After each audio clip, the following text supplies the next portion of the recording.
Bayum Al-Quran, Datuk Dr. Haji Shahzan Muhammad. Assalamualaikum warahmatullahi wabarakatuh. Alhamdulillahirabbil alamin wassalatu wassalamu ala asyrafil anbiya'i wal mursalin sayyidina Muhammadin wa ala alihi wa sahbihi ajma'in.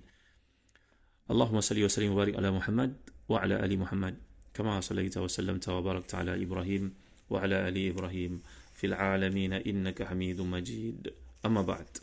Firman Allah SWT masih lagi di awal surah Yasin. Bismillahirrahmanirrahim. Yasin wal Qur'anil Hakim. Innaka laminal mursalin ala siratim mustaqim. Sadaqallahul azim. Yasin, demi Al-Quran yang penuh hikmah, sungguhnya kamu adalah salah seorang daripada rasul-rasul yang berada atas jalan lurus. Sebab wahyu yang diturunkan oleh yang maha perkasa lagi maha penyayang. Tanzil Al-Azizir Rahim. Dalam tafsir Ibn Atiyah yang bernama Al-Muharrar Al-Wajiz itu, ulama dari Cordova, dari Spain ketika dalam keadaan Islam dahulu, negara tersebut negara umat Islam satu masa dahulu, beliau mengemukakan riwayat daripada Aisyah radhiyallahu anha bahawa pesan kepada mereka yang dalam kedukaan supaya baca surah Yasin, supaya mereka akan dapat kelapangan, kegembiraan. Ini merupakan satu pengalaman para salihin, kata beliau, kata Al-Imam Ibn Atiyah dalam Al-Muharrar Al-Wajiz. Juga dalam hadis lain dikemukakan contohnya oleh Al-Hafiz Ibn Kathir dalam tafsirnya, bahawa siapa yang mengalami kesukaran, kesulitan, bacalah surah Yasin. Mudah-mudahan Allah beri kepadanya kelapangan. Jadi mungkin itu salah satu sebab mengapa. Dan juga dalam hadis lain mengatakan diberi keampunan. Asbaha maghfuran lahu. Dia akan bangun pagi dalam keadaan ampunkan oleh Allah dosa-dosanya.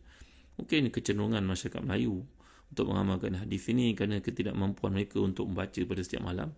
Maka mereka menjadikannya pada malam yang paling utama mengikut kemampuan mereka, iaitu pada malam Jumaat. Apapun kita baik sangkalah dengan umat Islam, walaupun hadis itu barangkali ada penilaiannya di sisi para muhadithin. Jadi tuan-tuan yang hati dan dikasih sekalian, kembali kita kepada topik Yasin ini. Bila Allah SWT menyebut tentang perkataan Yasin, maka berbeza-beza pandangan para ulama seperti yang dikemukakan oleh Al-Imam Al-Mawardi dalam tafsirnya, Tafsir Al-Mawardi. Ada 6 pendapat, sehingga pendapat yang terakhir mungkin kata beliau perkataan Yasin itu datang perkataan Ya Isa. Maknanya Ya Isa itu berarti putus harap, putus asalah sekalian musuh-musuh Islam, kerana Allah telah membekalkan kepada Nabi-Nya Al-Quran, dan Allah menjamin bahawa Nabi merupakan manusia yang diutuskan, diberikan mukjizat. Maka perkataan Yasin itu mungkin merujuk pada Ya Isa, kata beliau. Ini adalah kelebihan yang terdapat dalam tafsir Al-Mawardi, iaitu Al-Mawardi akan mengemukakan berbagai riwayat dalam bentuk yang sangat structured, systematic, pandangan-pandangan yang dikemukakan itu.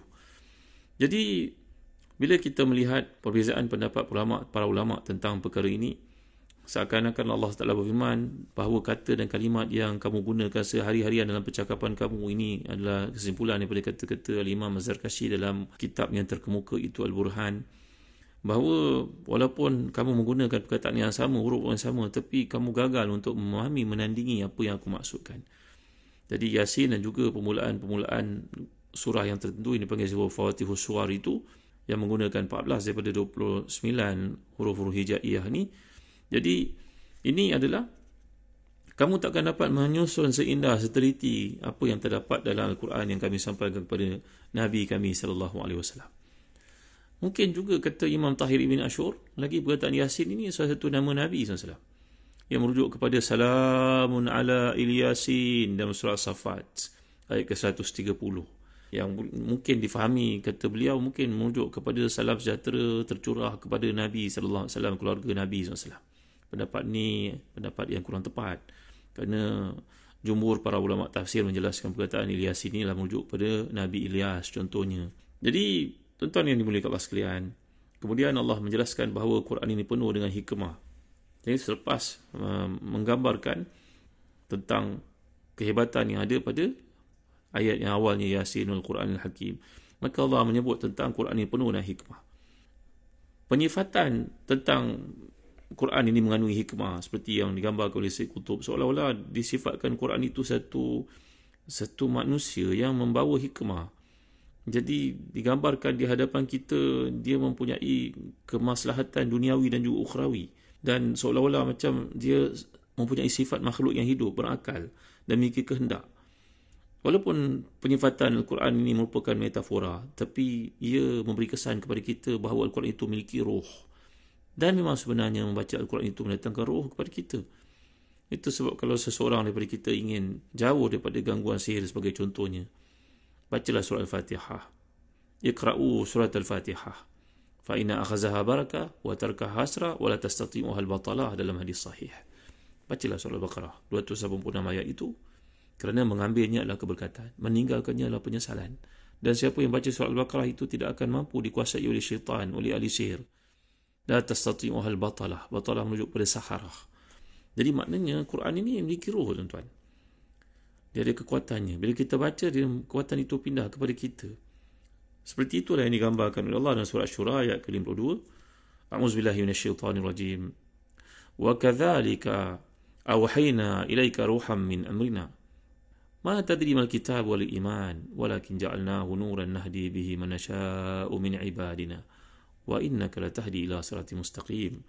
Begitulah kami wahyukan kepada engkau, wahai Muhammad, padamu, wahai Muhammad, ruh daripada kami. Jadi Quran disifatkan sebagai ruh. Maknanya kalau kita kaitkan dengan ayat ini tadi, Al-Quran Al-Hakim, Quran itu memiliki kebijaksanaan. Macam Luqman memiliki kebijaksanaan. Luqman itu manusia. Tapi Quran ini ada ruhnya, ada kekuatannya. Jadi Al-Quran akan dekat dengan kita, dan kita akan merasai kedekatan, keakraban dengan Al-Quran itu bila ruh kita bersih kerana membaca Al-Quran. Tuan dimulai kasihan. Demikianlah para ulama salafus salih contohnya berkata, seperti dinukilkan oleh Imam Al-Ghazali dan Ihya Ulumuddin, anda hendak dekat dengan Allah, bercakap dengan Allah, anda semayang, anda hendak Allah bercakap dengan anda baca Al-Quran. Jadi bila ayat ini menggunakan Al-Quran sebagai sumpah, menekankan bahawa Nabi SAW adalah seorang Rasul. Jadi sekian banyak perkara yang ditekankan oleh Allah dengan sumpah. Contohnya Allah menyebut wal fajr, demi waktu fajar, wal duha, demi waktu duha, wal asr, demi waktu asar contohnya. Jadi ini yang digambarkan oleh Allah SWT, bahawa pentingnya keterkaitan yang ada di antara Nabi SAW. Dan kita nak mengikut Nabi, maka Al-Quran ini tidak boleh dikesampingkan. Kemudian datang ayat berikutnya menggambarkan tentang ala sirati mustaqim, kamu berada di atas jalan lurus. Kata Az-Zamakhsyari yang tafsirnya, bukanlah bererti kat sini adanya seorang Nabi yang diutuskan membawa hidayah, dan difahami ayat itu ada pula yang tidak berada dalam hidayah. Bukan begitu maksudnya. Ini maksud yang dikehendaki dalam bab mausuf, menyifatkan tentang hidayah yang terdapat pada mengikuti Nabi SAW itu. Seumpamalah kalau seseorang daripada kita berkata, Kak Long yang bijak, Kak Long yang rajin, kita panggil anak kita lah tu. Kita ada Kak Long lain ke? Tak ada kan? Anak kita seorang saja namanya yang memegang title Kak Long kan? Atau Abang Long, ya Allah, Abang Long yang rajin tahajud. Memang anak kita tu rajin tahajud contohnya. Kita tak ada Abang Long lain, tapi kita menyebut itu bagi memperkukuhkan sifat yang baik yang ada pada dia. Maka demikian juga bila menyatakan dalam ayat ini, kata Zamakhsyari dan Tahsin Al-Kashaf, wal Quranil Hakim innaka laminal mursalin ala siratim mustaqim. Ini semua merupakan pujian buat Nabi SAW. Kau seorang Nabi yang kami utuskan di atas jalan lurus. Semua Nabi Allah dalam jalan lurus, tetapi dalam bab ini dia merupakan satu pujian buat Nabi sallallahu alaihi wasallam. Tuan-tuan dimulakan sekalian, Hamka menyebut dalam tafsirnya Al-Azhar, kita nampak sebuah gunung di hadapan kita. Ini kata-kata falsafah oleh almarhum Faiz Hamka. Nampak seolah-olah jalan untuk sampai ke sana mudah. Gunung yang tinggi itu kita nampak di hadapan kita, tersergam. Maka kita menyatakan senang untuk kita sampai padanya. Tetapi bila kita mengorak langkah menuju kepada gunung tersebut, barulah kita sedar dengan lurahnya, jalannya yang berliku-liku, hutannya yang kita kena tempuh, bukit-bukit kecilnya, jalannya mungkin kena melalui sungai. Apapun kita mesti nak kena sampai kepada gunung tersebut. Begitu juga kalau kita pergi belayar di lautan. Kita berada di atas kapal, kita nampak pelabuhan menyala-nyala pada waktu dalam berkelip-kelip lampunya. Kita menyangkakan semudah satu direct lain yang kita boleh tuju dan sampai ke pelabuhan. Tetapi tidak begitu, tuan-tuan. Ombak dan gelombang yang mukul menyebabkan kapal yang kita naiki tidak mudah untuk berlabuh di pelabuhan tersebut. Maka sebab itu, jalan lurus hendaklah kita bina mengikut keupayaan, kesungguhan diri kita sendiri dengan berpegang kepada Al-Quran itu. Kamu baca Al-Quran, kamu dapat ikut jalan lurus, insya-Allah. Tapi kalau kamu tak baca Quran, kamu akan sesat. Kan itu kata penyair, innalillahi ibadan futana tarakud dunya wa khafu fitana nazaru fiha falamma alimu annaha laisa lihayyin watana ja'aluha lujatan wattakhazu salihal a'mali fiha sufuna. Ya Allah, indahnya kata-kata ni disebut oleh Al-Imam An-Nawawi pada awal Riyadhus Salihin, bahawa orang-orang yang cerdik, yang bijak ini, ahlillah ni, mereka mengetahui kehidupan dunia ni penuh dengan ujian. Ini keterkaitan ayat ini dengan apa yang berlaku dalam hidup kita, tuan-tuan. Quran, panduan, jalan lurus. Kita nak menuju ke gunung, orang naik kapal nak menuju ke pelabuhan, tapi rupa-rupanya jalan ke situ tak mudah. Tapi yang pentingnya Al-Quran itu mesti ada dalam kehidupan kita supaya GPS kita betul. Maka kalau kita belajar perkataan bahasa Arab, sirat, kata Al-Asfahani, sirat ini, kalau kita lihat, ada juga dibaca pakai sirat, sin, ini sub qiraat. Jadi sirat ini diambil perkataan sarata. Sarata, sad, ra, ta. Bermakna menelan. Apa pula kaitannya menelan dengan jalan? Sirat mustaqim menyatakan kat sini. Mungkin kata para ulama lughah, disebut fiqh lughahnya, sirat ni berarti jalan yang lebar, yang lurus, jalan yang besar. Seumpama kalau kita berjalan di atas permukaan jalan itu, seolah jalan itu menelan kita. Perkataan sirat ini disebut dalam Quran sebanyak 45 kali. Semuanya berbentuk tunggal, mufrad. Berbeza daripada perkataan sabil yang diterjemahkan sebagai jalan. Jadi penggunaan sirat ini dalam bentuk mufrad, tunggal, kadang-kadang bermakna jalan yang benar, berbeza, dan satu yang selalu merujuk kepada jalan yang benar, berbeza daripada sabil. Sabil ini boleh merujuk kepada benar, boleh merujuk kepada yang salah. Boleh merupakan jalan orang bertakwa, boleh juga dirujuk kepada orang derhaka. Wala tattabi'us subula. Allah SWT menyatakan, jangan ikut perkataan hadza sabili, ini jalan aku. Wala tattabi'us subula, jangan ikut jalan-jalan yang lain. Kemudian jalan luas ini Allah gunakan pula perkataan mustaqim. Mustaqim ini datang dari perkataan qama yaqumu, yang digambarkan sebagai satu yang kuat, yang teguh, yang digambarkan jalan yang luas dan lurus. Kalau jalan hanya lebar dan luas tapi berliku-liku, maka yang digambarkan kat sini jalan yang luas, yang lebar dan terdekat untuk menuju kepada tujuan, siratal mustaqim. Jadi perkataan mustaqim ni, tuan-tuan, menuju kepada lurus. Jalan lurus adalah titik yang paling dekat, jarak yang paling dekat di antara dua titik. Kalau kita belajar ilmu fizik, maka inilah dia jalan yang Allah kehendaki kita untuk melaluinya, kerana ia menghantar, membawa kita kepada kebahagiaan dunia dan juga akhirat. Muslim-muslimat, para pendengar yang dirahmati dan dikasihi sekalian, kemudian dapat kita perhatikan dalam ayat Allah SWT di sini, bila Allah gambarkan, a'udzubillahi minasyaitanirrajim, Tanzilal Azizir Rahim, ia merupakan satu yang diturunkan oleh Allah Subhanahu Wa Taala, yang bersifat dengan sifat perkasa lagi maha penyayang.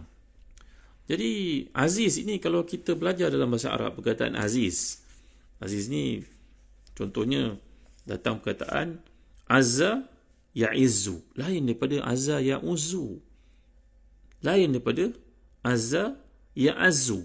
Ya Allah, hebatnya bahasa Arab, begitulah hakikatnya. Kalau kita lihat dalam tafsir Hadaiqur Rawih wa Raihan oleh Imam Al-Urami, beliau mengatakan bahawa Al-Aziz ni maknanya Al-Ghalib ala jami'il maqdurat, Al-Mutakabbir ghani anil ta'atil muti'in, Al-Muntaqim mimman khalafahu wa lam yusaddiq Al-Quran. Ini nama-nama yang dirujuk dalam Quran ni, pemilihan perkataan-perkataan Quran ini, kata Imam Al-Urami, ia merujuk kepada satu sifat kuat yang diperlukan oleh orang lain. Satu sifat kuat yang menguasai segala-galanya. Sifat kuat yang mempunyai nilai kebesaran yang orang lain kena ikut dan kena patuh padanya. Sebab itu perkataan azza ya'izu lain daripada azza ya'uzu, lain daripada azza ya'azu.